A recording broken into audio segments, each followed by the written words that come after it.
dazzlers. How's it going? It's nice and early, so welcome back to the channel.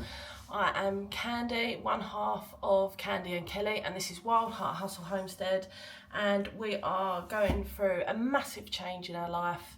To give you a bit of context, we're trying to build a frugal homestead from scratch, so there's a lot going on.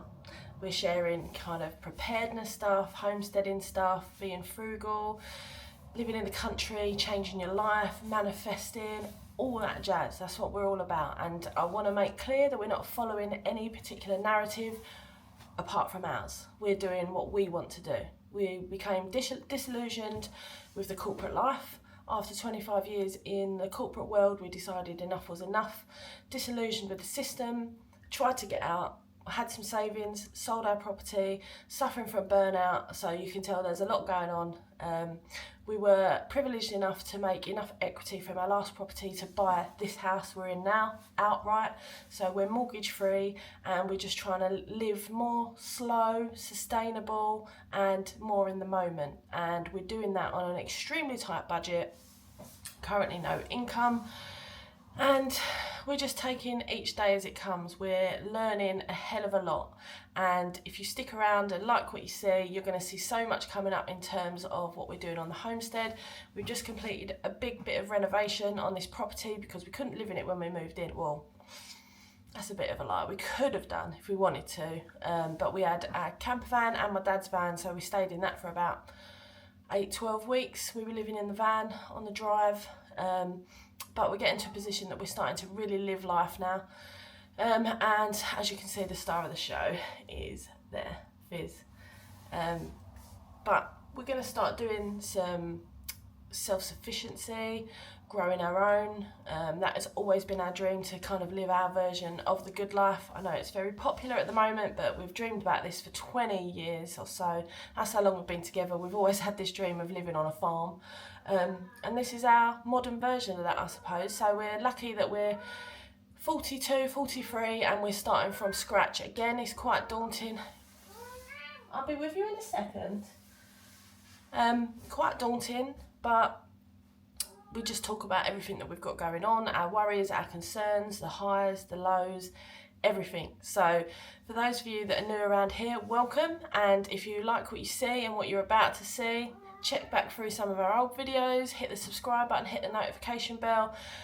We are getting some good traction for the channel, but I would really love to see our subscribers get up to 1,000 for obvious reasons. But we're getting there. We're taking our time and doing things on our schedule. So you've seen recently, you know, we've had the fire going for the first time. We've painted all the skirting boards. We're starting to get settled in. We're starting to prep for winter. There's a lot of firsts on this channel. And again, there's many experts out there that have got so much more experience than us, but this is what we're doing. We're just normal people trying to give it a go, having a good crack at something, and we'll see where that takes us. But excuse the hat, I will say that whenever I wear this hat, Kel said I remind her of Brian from E17, so stay now. Anyway, getting into Christmas to get the Christmas tunes out soon. The reason I've got this on, I've just been sorting the bins out. It's nice and early, it's about just gone 7 in the morning, and I've found that I've got into a new little rhythm. And I know normally when the clocks change and it's a bit darker in the winter and stuff like that, that you normally don't want to get up and you stay in bed, but I find that if I lay around, I find it hard to get motivated. So last couple of weeks I've been into a bit of a routine where I'm getting up about 6, 6:15. I like to get all the fiddly jobs done, you know, the rubbish is out, get dinner prepped, get the washing on, and then that gives us the whole day to concentrate on stuff like painting, caulking, architrave, other bigger jobs that we need to do, errands that we need to run. So that's working for us at the moment. So I'm up early. And the reason I've got the hat on, as I was saying, I do like to ramble, so bear with me. I've just been out in the garden, starting to get a little bit chillier now, which is lovely, so we can make use of our log burner. And I've noticed something overnight that's happened at the back, which I thought you guys might be interested to see. I'm not sure how I feel about it. I'm sure it's a regular occurrence in the country, but I'll show you that in a minute. And while I was out there, I thought, you know, the weather is meant to turn. It's meant to get a bit rainy this week. but it looks quite clear. And while I'm out there and it's early and there's no one about and it's quiet, why don't I do a little garden tour for you guys? Now, we haven't changed much in the garden. Well, that's a lie. There's a lot changed, but not. If you're new here, you wouldn't probably see that there's much being done. But we're starting to get in our heads some plans, what we want to plant, where beds are going to go, what we want to get done in the garden, what order of events. So bear with me, but I thought I always do a little pan of the garden when I'm out there, but I thought I might just go do it in a little bit more detail, show you some of the faults we've had and some of the things we've been discussing, and see what you think, because otherwise if the rain's meant to come as it says, then I'm not really going to get much chance to do that in the next few weeks, and I wanted to get that done sooner rather than later really, so you can see like a blank canvas and where we're working. So anyway, let me show you what we've got going on at the back.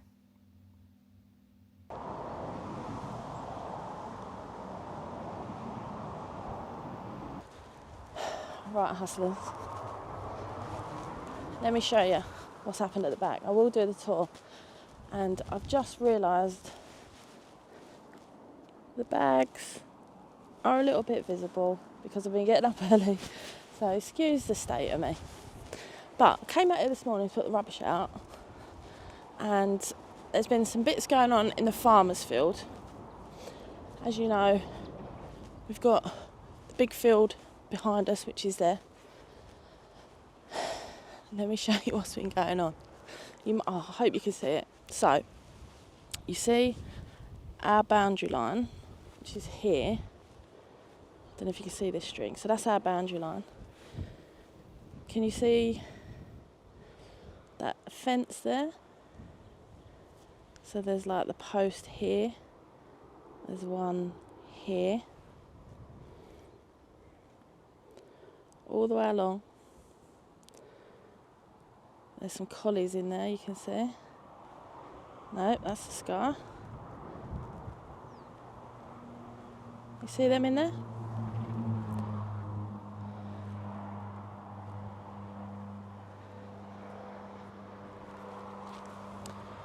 Anyway, so probably really boring to everyone else, but that fence, hang on, let me get this down a little bit. That fence there, basically, the farmer has decided he doesn't want any more crops that's going on in that field, so he's bringing in the troops. And by the troops, I mean sheep. Hear me out. This is probably a regular occurrence in the country, I'm sure, but when a field gets to the end of its harvest, we've noticed it on a few other fields. Didn't know it was going to happen here because obviously we only moved in Feb. The sheep are moving on to start chewing up all the roots and the bits that have not been suitable for picking, and it was happening way down the back, and they've chopped loads. In the last week the sheep have been right up there, and we was like, how cool would it be if they came up near us? Yes, I've seen sheep before, but you know, we're urbanites. This is pretty cool that we're going to have sheep near the garden, and I'm particularly gutted because when I first came out and put the rubbish out, before I grabbed the camera, they were right up here. Now, obviously, they've done a legger when they've seen me, and it's probably good that they're not around when my dad gets here because he does like a bit of lamb. He's already sent me get the mint sauce out, so sorry if any veggies are watching. We don't mean it. I want to see them because they look so cute. And where I've been sitting up in the office looking right out over to the back, there's like obviously so many white sheep, and then there's the two black sheep. And if that's not a metaphor for me and Kel, I don't know what is. Metaphor? Symbolism? I don't know. Anyway, only joking. But I thought that was pretty cool. I'm not sure how much you can see it on the camera, but this fence is completely all this section of the field. So they're going to be coming right up here. So I'll see if I can get some shots over the next week or so. But I can see that they're right over the back near the farm again. So they've run right up the back. But once they start munching their way through, I'm sure they will come up and we'll be able to see them. And that'll be a nice little treat. So anyway, back to the garden tour. Checking for sheep. Right, I thought I'd start in this far back corner Now, I am at where I just showed you our boundary line, I'm right in the corner. And you might remember a few videos back, I was picking blackberries right up the back. So let me just show you my view from here.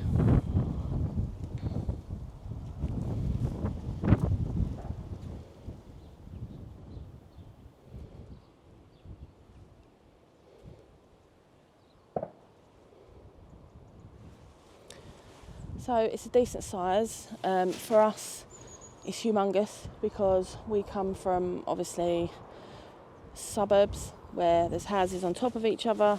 We had a nice sized garden before, but nothing on this scale. I know people out there have got humongous gardens, and when I keep saying, look how big my land is, look how big my garden is, people are like, it's not even big, mate. But to me, it's massive, so we're going to go with that, all right? It's a 1/4 acre plot, but obviously that includes the house on it as well.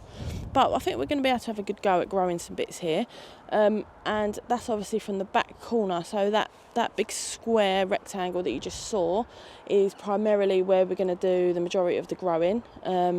What we'd like to do as well, so if we start from the boundary line, so you can see all the way along there to there, we're going to have a back fence. It's hard to explain because I love looking out at this farmer's field, I love seeing the views, but it does feel like anyone could just pitch up at any point. And I think I said the same on the front garden. We've got that front fence up, anyone's going to be jumping over that if they want to get in, same as the back, but it's just, I don't know, it's psychological. It makes you feel a bit more enclosed, it's a bit more privacy.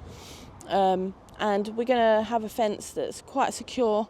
We was thinking about, just having like an old school fence, just with slats so you can see through, because it does get quite windy, and then put some wire up to stop some of the rabbits, try and stop some of the rabbits.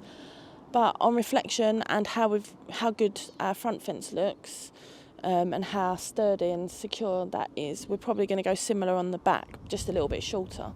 Now, it will block out the view of the farmer's field when you're right close to it, but we're still going to have it at a height that you can still see the vista and the horizon, so that'll be lovely. And maybe a little gate on the back, so there's obviously a little strip of land between ours and the farmers, and I think the farmers are responsible for it. It's definitely not our land anyway, but it is prone to lots of weeds and brambles, so if we go for a panelled fence, we're going to be able to just like lift up the panel and just trim down some of the weeds, put some weed killer out if we need to, or if we don't go for a panelled fence, we're probably looking to have a small little gate that we can just nip in and out. That's what the neighbours have got on that side, and that's a pretty good idea, to be fair. So back fence, security against other animals, because we do get a lot of animals in here. Rabbits are going to come in any which way, I'm sure, but hopefully that'll do the best that we can to deter them. So that's the fence, that's the first thing. Then along this bit, so let me move outwards, so there's that boundary where I was just standing. We're probably looking to continue the fence along here, we're not sure, maybe just to there, because that's there anyway, but we might, depending on budget, depending on what our financials do, we'll finish the fence all the way along. But up this part of the garden, we are looking for, probably going to have polytunnel. Gets the sun in that corner all afternoon, from early lunchtime really, all the sun, so that'll be quite good for the polytunnel, and it's a little bit sheltered from the wind with those other houses that are on the back of the garden. They can protect you from the wind a little bit. So polytunnel up that corner, and then greenhouse pretty much where I was standing. The other thing I was going to say, because it was such a wind tunnel as well, we are probably, where we get our fence all the way along there, I'm not going to keep showing you it, but we're probably going to look to have some fruit trees. Again, we're not sure what yet. Obviously apples, pears, I'm thinking plums maybe, just because there's a nice long line of space there for them if we spread them out. And also, once they start growing a bit more, then obviously over years, because obviously they take a long time to grow big, long time to grow, get established, that's the word. Might start protecting with some of the wind and stuff like that, and protect the fence a little bit. But that'll just be lovely then. That'll just be a nice little horizon that we can look to. But that goes all the way along that fence, and then up the other end, I'll show you when we get up there, we've got the septic tank. Now, we don't want to plant any big trees near the septic tank because we don't want, you know, the roots getting under and dislodging any of the bricks or anything like that. So that'll be that. So then if we just recap, greenhouse here, polytunnel along here somewhere. Our dream is to also have a potting shed, and I think that's quite an achievable dream, you know. What takes it to the next level is, I'm like, yeah, we'll get a potting shed, we'll just have like a chair in there, you know, a little table, do some pots and stuff. Oh no. The wife has decided she wants a potting shed that's got a rocking chair in it, a log burner in it, and pile of books, you know, kettle, all that jazz. I mean, that sounds amazing, but for now, it's about the fundamentals, so that's what we're focusing on. But that could come, so keep an eye out for that. So, polytunnel, greenhouse, and then all this space here. I'm going to keep going back so you can see how big it is. Keep going. These, all beds. All beds here.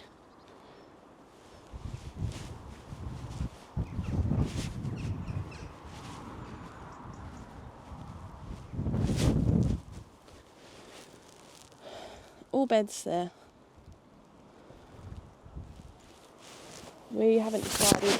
Oh, bear with me, my mic's gone. Let me get that back on. Someone someone said it was a bit windy the other day in the video, so I want to make sure that I put my mic on today. Hopefully you can hear it all right. So all beds up in that bit. We don't know what we're growing yet. Actually, that's one of our jobs for the next couple of weeks, to start planning what we want to grow. Obviously growing stuff that we eat and we enjoy, because otherwise what's the point? Quite a big space there for the beds, so I'm looking forward to getting those laid out. Our old house, we had sleeper beds. Obviously it was on a lot more of a smaller scale than this, but we are going to use some of the bricks that are in the front garden that were left over from our hardcore pile and rubble pile, and we're just going to start making some brick outlines, just to see what sort of space we've got. So in this corner is the septic tank, as you can see, which is there and there. So we don't want to have anything with too many big roots, but we've still got this little bit of space here. Some random bits, so we can still all use this space, and so I think that's quite decent. Quite a decent bit of space there still. So that's that section. Again, it's not going to be in any great detail, but I just thought I might as well show you what we've got going on while there's no rain. And actually the whole point was I was hoping to show you some little sheep. The sheep had other ideas, peeps, didn't they? So, right, those of you that have been around and seen a few of the videos, you'll hear me banging on about the shanty town. This is the shanty town, which is the bit of the garden that is a nightmare. So here is our log store. The shanty town actually did come out there was another bit of brick building there that we had to take down, and then it came all the way along to that there. It was an old dilapidated shed, which was just falling down. So we had to take that down, and we've just used that area. It's still got the foundations of breeze blocks. We've had to use that area just to store garden furniture in, and we're going to use that foundation and that footprint for a new shed. So we will be getting a shed. We might have a go at making that ourselves, we might not. Just it really depends on budget, but at the moment it's looking likely that we're going to be trying to give that a go ourselves. A lot of inspiration out there that we've been watching other YouTube channels, so it seems like something we think we can give a go, but again, it's got to be priorities and budget, and the first thing is that back fence. So remember, we had the patio done, so we had the path done when we had the fence done, and that's just been extended a little bit, so we'll keep that as a patio area, I think. And let me get onto the patio. So that's all that bit around that corner where we're going to have all the veg and the beds. This area, we still want to keep that area for like a social space. Yes, there's only 2 of us, but we are hoping that we'll have visitors, family, you know. We've just had Kel's mum and dad up for a visit. We've got my mum and dad coming up this week as well. So when the weather is a bit nicer, we're hoping, Kel's got a really big family on her side. So we'd like to have everyone up on both sides of the family at some point, do barbecues and stuff like that. But we're seeing on that area maybe like some shingle. That's where a barbecue will go, fire pit. Maybe a hammock. We keep saying that we want to get a hammock. And just like some nice raised flower beds, just a bit of a nicer area.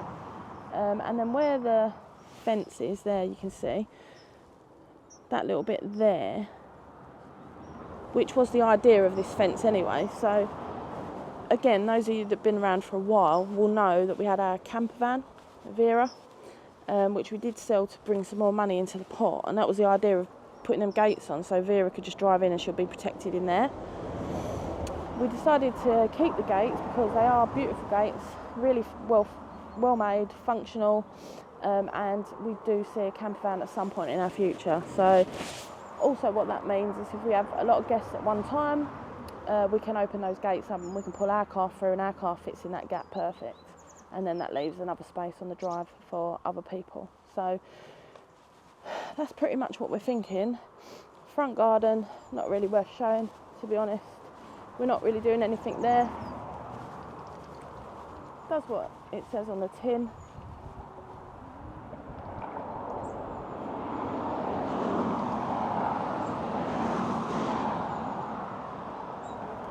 That will be next phase, I'm guessing.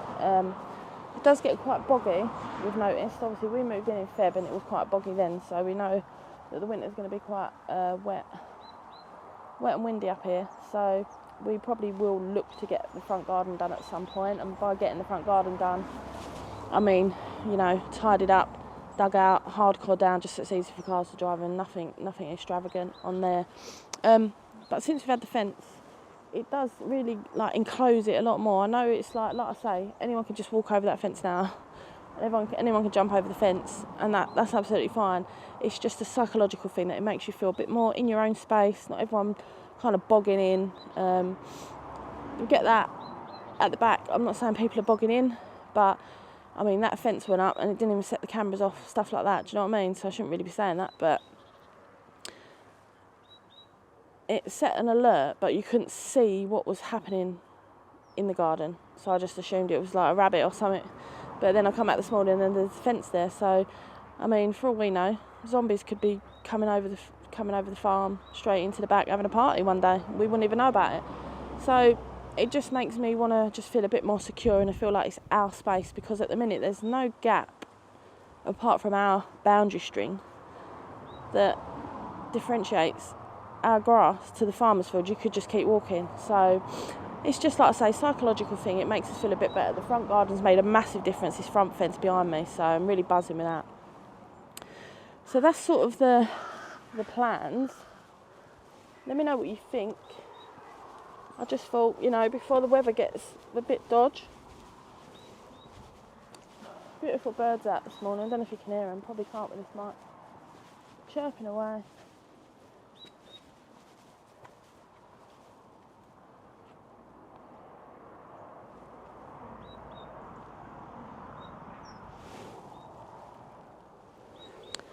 But yeah, a brief tour. Well, I say brief, it's probably gone on quite long because I was chatting about the blooming sheep. Just to show you that we've had a lot of stuff done. It doesn't look like it if you're new around here, but that back corner where I started was all brambles, it was all big lumps, it was all the conifers were hanging over, taking up the whole garden. If you go back for our previous videos, you can see it took us like 5 days to rake out all this ground, get all the stones and the hardcore out. We laid our own grass seed. We've got the lawn back to how we want it, so we're sort of starting afresh now. We're starting a blank canvas, and that's where I wanted to show you before the weather got too bad.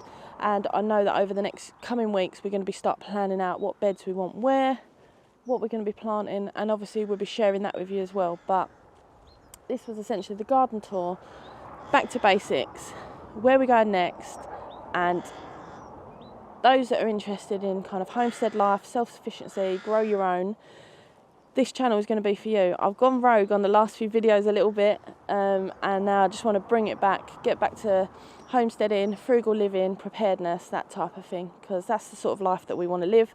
That's why we made this massive change in our lifestyle, to do this, get back with nature and just slow everything down. So really the start of our journey is getting this garden done, and that's where we're at now. We've had so much work to get to this point. Started from the bottom, now we're here. So that's where we are. So that's where we're going to start. So a bit of a garden tour for you today, hustlers. Really gutted I couldn't show you them sheep, but I'm sure they've got quite a lot of cauliflowers to munch. So they're going to be working their way up here, and I will share them with you when I can.